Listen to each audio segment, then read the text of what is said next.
வணக்கம், என் பேர் doctor SP Nisha. நான் கடந்த 2006ல இருந்து ஹோமியோபதி பிராக்டிஸ் பண்றேன். இன்னைக்கு நம்ம என்ன பார்க்க போறோம்னா, கழுத்துல நிறைய பேருக்கு வலி வரும். ஒரு ஸ்டிஃப்னஸ்னால கழுத்துல வலி வரும். சோ இதை ஹோமியோபதியில எவ்வளவு நல்லா சரி பண்ண முடியும் அப்படின்ற அவேர்னஸ் வீடியோ தான் இது. சோ அந்த கழுத்து வலி நிறைய பேருக்கு நம்ம எல்லாத்துக்குமே இருக்கும். ஸ்டிஃப்னஸ்னால வரும். கழுத்துல நிறைய தசைகள் இருக்கு இல்லையா, அந்த தசையினாலையும் சுத்தி உள்ள கழுத்துல உள்ள தசை நார்னாலையும் நமக்கு ப்ராப்ளம் வருது. ஸ்டிஃப் நெக்னு சொல்றேன். இந்த வலி பாத்தீங்கன்னா நிறைய பேருக்கு இப்போ உள்ளவங்களுக்கு இருக்கு. முக்கியமான ரீசன் என்ன அப்படின்னு நம்ம பார்த்தோம்னா, முதல் ரீசன் நம்ம போன் லேப்டாப் எல்லாம் ஒழுங்கான ஒரு பொசிஷன்ல நம்ம வச்சு பாக்குறதுல, நம்ம போன்ஸ் எல்லாம் பார்க்கும்போது தலையை குனிஞ்சிட்டே நம்ம பாக்குறனாலையும் அந்த கழுத்துல நமக்கு உள்ள அந்த தசைகள் எல்லாமே ரொம்ப ஸ்டிஃப் ஆயிடும். இதோட ஒரு முக்கியமான ஃபர்ஸ்ட் ரீசன் என்ன அப்படின்னு பார்த்தோம்னா ஸ்ட்ரெஸ் தான். ஸோ ஸ்ட்ரெஸ் நமக்கு ஏதோ ஒரு எமோஷனலா நம்மளுக்கு மன ரீதியா நமக்கு ஒரு ப்ராப்ளம் இருக்கு, ஒரு கஷ்டம் இருக்கு. ஏன்னா நம்ம நிறைய வேலை பாக்குறதுனால ஒரு ஸ்ட்ரெஸ் இருக்கு, நிறைய உடல் உழைப்புனால ஒரு ஸ்ட்ரெஸ் இருக்கு, ஒரு மழை அழுத்தமோ ஒரு வேலை பழுனால நமக்கு ஒரு ஸ்ட்ரெஸ் இருக்குன்னா நம்ம கழுத்துல இருக்க மசில்ஸ் எல்லாமே கொஞ்சம் டைட் ஆயிடும். டைட் ஆயிடுச்சுன்னா நமக்கு ஆட்டோமேட்டிக்கா சுத்தி உள்ள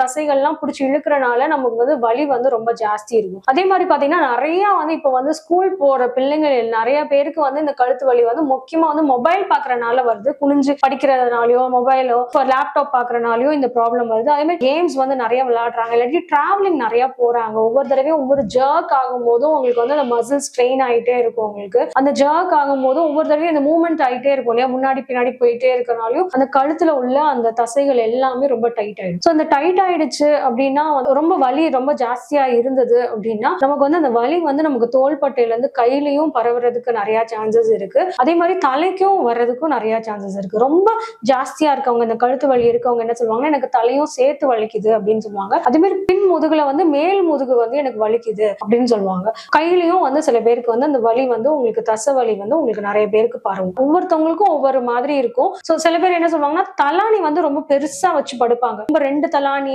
ரொம்ப ஹைட்டா தலானி வச்சு படுப்பாங்க. அந்த மாதிரி நம்ம படுக்க கூடாது. ஏன்னா நமக்கு அந்த ரத்த ஓட்டம் நம்ம படுத்துட்டு இருக்கும் போது நமக்கு பிளாட்டா இருந்தாதான் ஹார்ட்ல இருந்து நமக்கு பிளட் சப்ளை உங்களுக்கு நார்மலா இருக்கும். நமக்கு இதே இது நீங்க நம்ம பில்லோ வச்சு நீங்க படுத்தீங்க, ரொம்ப ஹைட்டான பில்லோ அப்படின்னா நம்ம ஹார்ட் நம்ம பிரெயினுக்கு நம்ம ஹெட்டுக்கு தலைக்கு பம்ப் பண்றதுக்கு ரொம்ப சமப்படும் நம்ம படுத்திருக்க பொசிஷன். சோ அதனால இந்த மாதிரி போஸ்டர்ஸ் நம்ம படுத்துட்டு இருக்கும் போது எந்த போஸ்டர்ல படுக்கிறோம் அப்படின்றதும் ரொம்ப முக்கியம் தான். இந்த ரத்தம் ரொம்ப கம்மியா இருந்ததுனாலும் நமக்கு பிளட் பிரஷர் நமக்கு ரொம்ப கம்மியாயிடும். சோ பிரஷர் கம்மியாகிறனாலையும் ரத்தம் நமக்கு கம்மியா இருந்தாலும் அந்த பம்பிங்னால உங்களுக்கு ஸ்ட்ரெயின்னாலையும் நமக்கு கழுத்துல இந்த ப்ராப்ளம் வரும். அதே மாதிரி நமக்கு வேலை திருப்பி திருப்பி ரிப்பீட்டிவா ஒரே மாதிரி வேலை இருக்கும், எடுத்து போடுற மாதிரியோ அந்த மாதிரி நிறைய பேர் வேலை பாக்குறாங்க அப்படின்னா கழுத்து கொஞ்சம் சில பேருக்கு ஸ்டிஃப் ஆயிடும். அவங்களோட வேலையோட நேச்சர்னாலையும் நிறைய பேருக்கு அந்த கழுத்து வலி வரும். சோ இது நம்மளுக்கு எந்த மாதிரி மசில்ஸ் இன்வால்வ் ஆயிருக்கு, எந்த மசில்ஸ் இன்வால்வ் ஆயிருக்கு, என்ன மாதிரி நரம்புகள் நமக்கு பாதிச்சிருக்கா, அந்த வலினால நமக்கு ஏதோ நரம்பு வலியும் சேர்ந்து இருக்கா அப்படின்றதெல்லாம் நம்ம பார்த்துட்டு அதுக்கேற்ற மாதிரி ஹோமியோ மெடிசன்ஸ் கொடுப்போம். ஹோமியோபதியில நிறைய மெடிசன்ஸ் இருக்கு. இந்த ஸ்டிஃப்னஸ் நெக்குக்கு கழுத்து வலிக்கு எல்லாமே முக்கியமா அப்படி பார்த்தோம்னா நிறைய மெடிசன்ஸ் இருக்கு. அதுல முக்கியமா ரெஸ்டாக்ஸ், ஹைப்பரிக்கம், ஆர்னிக் அந்த மாதிரி நிறைய மெடிசன்ஸ் இருக்கு. இதுல எந்த மாதிரி மெடிசன்ஸ் உங்களுக்கு சூட் ஆகுது அப்படின்றத பார்த்து நம்ம கொடுக்கும் போது உங்களுக்கு நல்ல இம்ப்ரூவ்மெண்ட்ஸ் இருக்கும். செல்ஃப் மெடிகேட் நீங்க ஹோமியோபதி பொறுத்த வரைக்கும் நீங்க பண்ணாதீங்க. நல்ல ஹோமியோ டாக்டர்கிட்ட நீங்க கன்சல்ட் பண்ணிட்டு நீங்க அதுக்கு ஏத்த மாதிரி தொந்தரவுக்கு ஏத்த மாதிரி நீங்க மெடிசன் சாப்பிடும்போது உங்களுக்கு நல்லா ரெக்கவரியும், உங்களுக்கு மெடிசன்ஸோட எஃபெக்ட்னால உங்களுக்கு ரெக்கவரி ரொம்ப ஈஸியா இருக்கும். சோ இது ரிலேட்டடா உங்களுக்கு ஏதோ டவுட்ஸ் இருந்ததுன்னா நீங்க கமெண்ட் செக்ஷன்ல கொடுங்க, நான் உங்களுக்கு ரிப்ளை பண்றேன். நன்றி, வணக்கம்.